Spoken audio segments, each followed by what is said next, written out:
some pretty good winners, and that's only over the last week or so. So he must be a happy man at the moment. Let's find out. Mick Channon is on the line. Good morning, Mick. Good afternoon, Mick. Yeah, morning, Bob. How are you?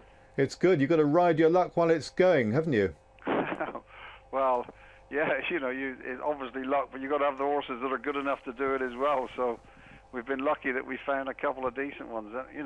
Probably a few more than that, and a few nice 2-year-olds as well. So we've been pretty lucky. Yeah, but 2-year-olds have been flying. But Samatar, that must have given you immense pleasure winning the Irish Guineas.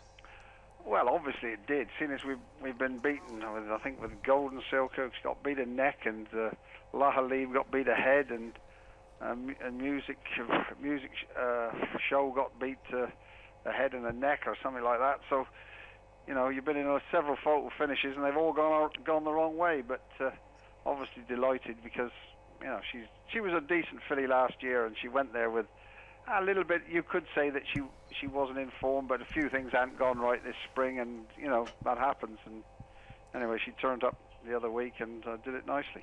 She did. I remember seeing her. In fact, it was only her second run when she won the Albany last year, which was the latest of your 17th Royal Ascot winners. And then she won a valuable sales race. So she's more than paid her way. She's won about 450 grand, I think, for her owner.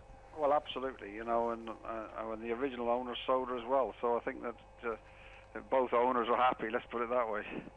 And you must have been pleased for Martin Harley, because he was given the chance and he took the chance. It was a very cool ride. Yeah, well, it was.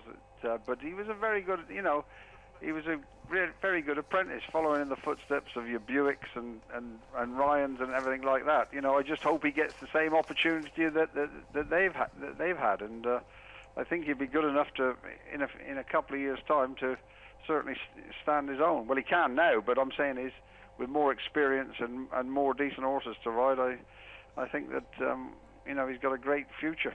He's a hard-working lad, What are his strengths? I mean, hard working is obviously one of those things. I mean, he comes across very well. Whenever I've interviewed him on track, he comes across, he's very, good-mannered. He gives a good account of how the horses run. He seems to be a level-headed, bright man. Well, absolutely. And, you look at most of his rides, he always puts them in a race where they've got a chance, And as a trainer, that's, or as an owner, or as a punter, or whoever you are, it's nice that if your horse is put in the race with a chance, at some stage in the race, you should have no complaints. And he's pretty good at doing that. So obviously, he ticks all boxes.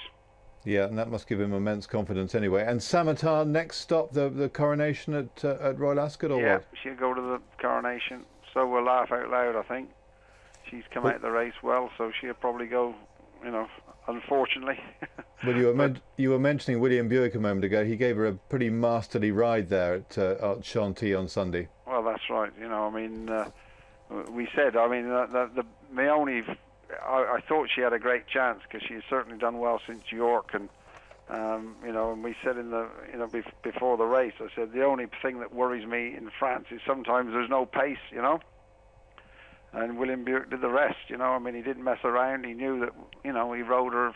He's ridden her in most of her races, actually, except that she didn't get to ride her in the Guineas.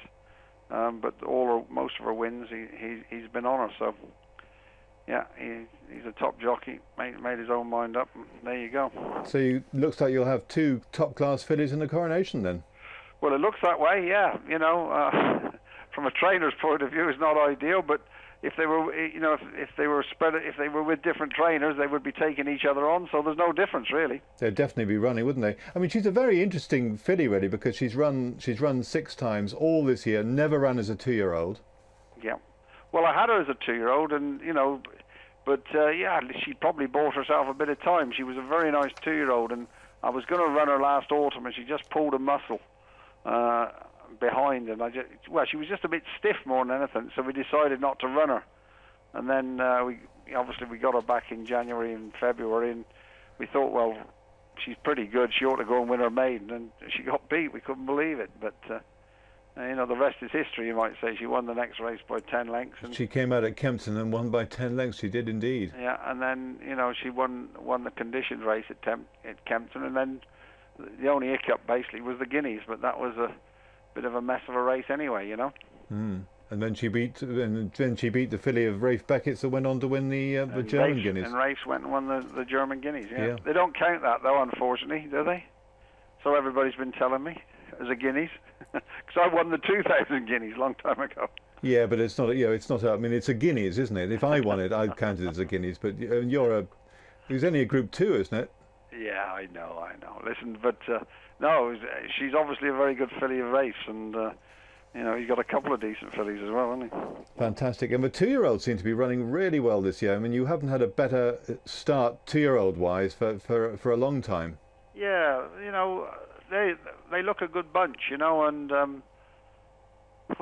you just don't know the reason. I mean, some years we're not doing any different than what we do most years, but they're very forward, our 2-year-olds, and we got a sort of a decent squad for Ascot, that you go there hoping you're going to win a race at Ascot. It's still pretty competitive, but we got a good team going there. Let's put it that way.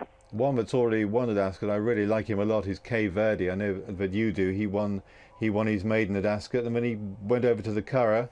And he did it nice there. He did that. He's a smashing horse. I mean, he's done nothing wrong.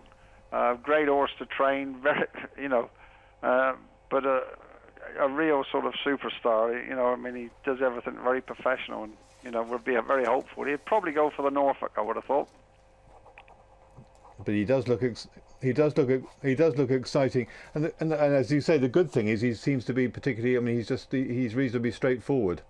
Well, he is very straightforward. He seems to have plenty of speed, and like Hughesy said, he was probably in front too long, in Ireland, but he said he did it very easy. So we've been very happy with him since he's run it at Newbury. All he's done is improve, and he's a smashing horse to have about.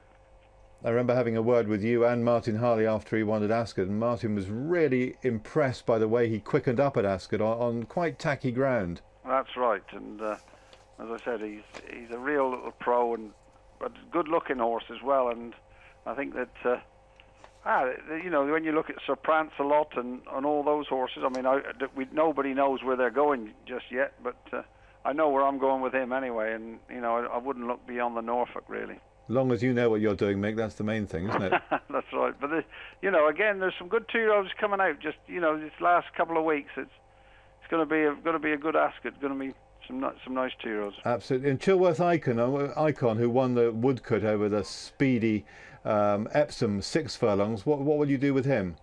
Well, he's in the.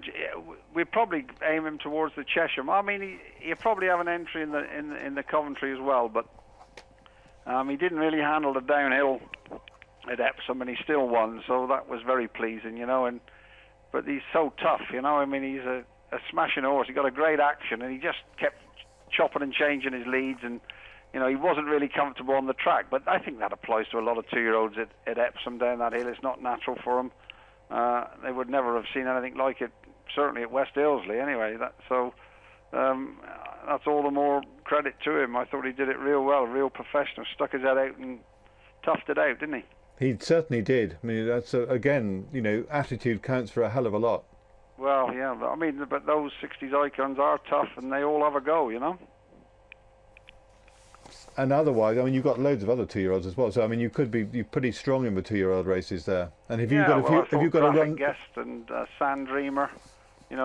She won at Newmarket first time, and Graphic Guest has done nothing wrong, so they're possibly Albany or Queen Mary horses. And Pay Freeze, he'll probably go for the Coventry. What else have we got? I can't really think. It'll all come together the next couple of weeks, and probably everybody, I'm sure Richard Annan's doing the same at this moment in time, and Kevin Ryan and people like that who've got a lot of 2-year-olds. We'll all be shuffling the pack, let's put it that way. It must be quite difficult. I mean, I'd have thought it would be very difficult when you've got such a big pack to shuffle, just sorting everything out, trying to find the best race for every horse. I mean, how do you go about? How long does that take to sort out? Do you sort of sit around and talk it through? Well, I don't think it's that difficult. I mean, I think that all the boys will tell you it's just getting them there safe and sound. Now, we don't want anything to go wrong. You're sort of 2 weeks away. And,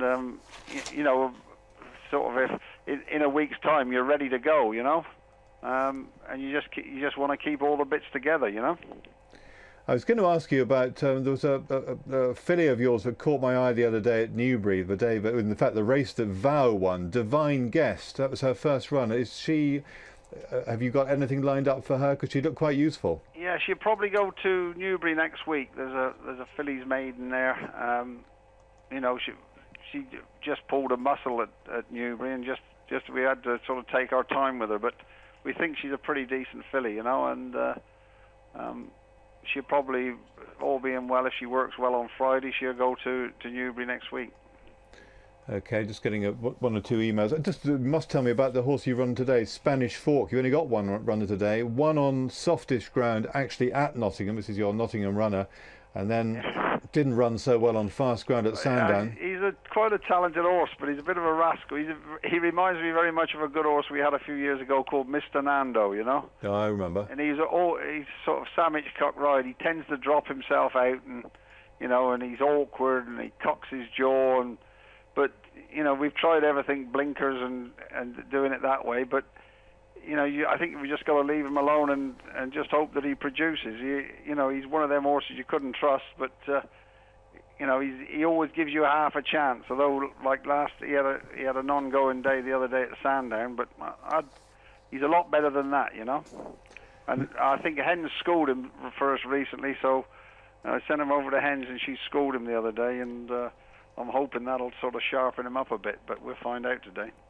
The whole jumping game is going to sharpen you up a bit, because it's going to be very exciting with Henrietta. And you know, it's sad that she doesn't train anymore, but she's going to be very involved, and you know, you're going to be very involved too. Well, but you know, I mean, a lot of people don't know but she's been involved with us for a long time. You know, from the days of Best Mate. You know, he used to use sort of one of our main gallops all the time. You know.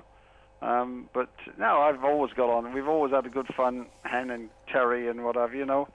And I think she wants to keep, you know, well, I know she does. She wants to keep some involvement, and I mean, it's good fun, and they're good people, and I mean, she's a great horsewoman, and she got some of the best schooling fences, you know.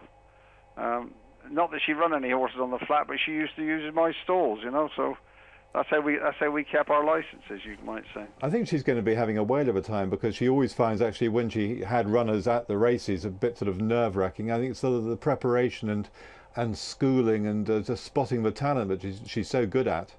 Well, you know, I mean, we know that. I mean, look what she's produced, you know, from sort of humble beginnings, you might say. So, you know, let's hope that we can, you know, we can.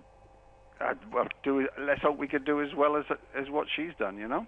We've had an email from Brian Thornton just asking where is old Yumzane these days? He's at stud with the Head family in France, so I think he's had a lot of mares. So I haven't seen any of his foals yet, but I think he's doing pretty well, you know. What a horse he was! He must have been a real old. He was a bit of an old rascal, but he was a fantastic great character. That's right, you know, and you know, I mean, he wouldn't beat me at home, and it's amazing that he. You know, it'll never happen again. Let's put it that way. I like we had a look at on your quite a keen tweeter on Twitter. Your comment about Rio Ferdinand being overlooked, which is a new word for being dropped these days. You say absolutely. I mean, it's not complicated, is it? It happened to all of us, and we didn't have to have an explanation in our day. When you get dropped, you get dropped. You're not good enough. You're too old. You pass your sell-by date. What's the problem? They don't mention that anymore. It's always overlooked, isn't it? Or just he's sidelined. He's gone. He's forgotten. Yeah, that's it. New manager, you know, new broom sweeps clean, doesn't it? It certainly did in our day. Do you think we look for more excuses now when things don't go right? There always seems to be some ready excuse. They're always looking for an angle. You know, at the end of the day, if the manager don't, you've got to move on. Get on with your life. You know, He's been a great player, Rio Ferdinand, and you know, he's still got a great career at Man United. So what's the problem? Well, he's been overlooked. He's been dropped. He's gone. We'll all be overlooked and dropped sooner or later. Well, exactly. You better keep going, Bob. Well, no, I've just already had an email saying, "Is it with me in the booth? Is it Help the Aged Day today?" All right. So I'll keep going. Anyway, only 2 weeks to go till Ascot. You know that you're looking forward to that. It's going to be great, isn't it, with Frankel and this flying Australian black caviar coming over. It's going to be brilliant. Well, I think so. I mean, well, Ascot's always, you know, a massive highlight in the flat racing calendar, but with Franco and Black Caviar, you know, I mean, and I think there's another good sprinter that won in Dubai coming as well, isn't there? There is. It's going to be Bated Breath to take her on, will it? Well, Bated Breath with the weather forecast, Bated Breath needs fast ground, doesn't he? I think the King's Stand probably the Roger Charlton. What sort of ground are we going to get at Ascot then? Because it drains very well up the straight there. It's not going to be, you know, I mean, unless we have a... I don't know about the weather. I mean, last week we were basking, and now it never stops raining. So who knows? Who cares? Well, anyway, it'll be a great, you know, be a great race and occasion, and you know, I mean, you can't see either of them getting beat, really, can you? And just one question, just sort of think, I'm sure you've thought about it. We saw the Great Camelot on Saturday. Would you favour a tilt at the Triple Crown, or would you go elsewhere? Well, I would certainly have I've got nothing against the St Ledger. I think that if they're a good horse, he's won over a mile. What's the downside? So he can do every job. You can send him any mare you want, can't you? You can send him a sprinter. You can send him a 2-miler because he'll give it a bit of speed. He's won over a mile. Or if you wanted to stretch him out a bit, he can produce anything. I think he's a perfect stallion. Camelot will make a good dual-purpose stallion, wouldn't he? Yeah, fantastic top jump stallion of the future. Do you think? Well, absolutely. But you know, a great performance and great for the O'Brien family. I mean, you know, for what, you know, he must be so proud, Aidan, of his son, and to you know, to come up with that, and that's brilliant for him, isn't it? Fantastic. I mean, I think it's great. We're very spoilt at the moment. I mean, we've been saying during the jump season, we've got some great jumpers around, but the flat has got some great animals at the moment for us to enjoy. Well, it has. I suppose that you might say that the mile and a half division is probably the weakest, though. You know, there's not probably enough competition at that level, is there? You know. But it goes like that. There's not enough it? horses that, you know, so. You know, you usually need the Aga Khan or Coolmore, and unfortunately Godolphin haven't got anything in that department. So we need Mick Channon to fill the gap. I haven't got a horse to get a mile and a half on a bus, you know. So it's very hard to find them, you know. So. Well, anyway, whatever you're doing, it's going right at the moment. Very good to talk to you, and I hope things go well between now and Ascot. Not a problem. Lovely speaking to you, Bob. Thank you very much. Bye now.